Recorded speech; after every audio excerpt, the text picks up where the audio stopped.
Force and the Navy, that you have the absolute right to refuse to take part in these criminal wars, and that's a right that all of you should exercise. You have no reason to go put your life on the line and kill and die for profit. We've been to Iraq, we've been to Afghanistan, and we know what these wars are really about. And we joined the military for many reasons. Because we need a college education, because we need a job, because we need health care. And then we joined the military, and they tell us that our enemies are poor people in caves in Afghanistan, or poor people in the deserts of Iraq. But we've been to those countries, and we know that our enemies are not other poor people abroad. Our enemies are the people that laid us off from our jobs, that denied us health care, that make it impossible to get an education. Our enemies are not in the poorest countries on the planet, but right here in the richest one.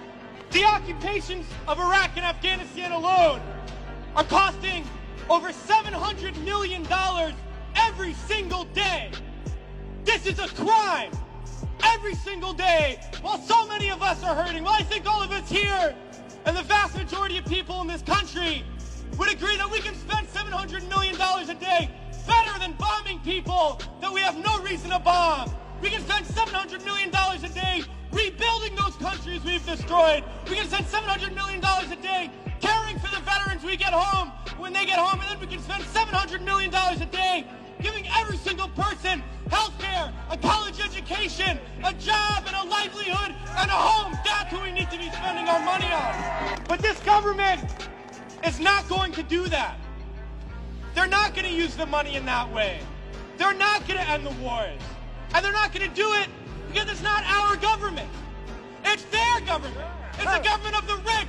It's the government of Wall Street, of the oil giants, of the defense contractors. It's their government, and the only language that they understand is shutting down business as usual. And that's what we're doing here today, and we're going to continue to do until these wars are over. It's crystal clear now that these wars are going to continue and expand and go into other countries. That is the trend. That is what we know, that there is perpetual war, and it's only going to stop if the people stand up and stop it. And that's what we're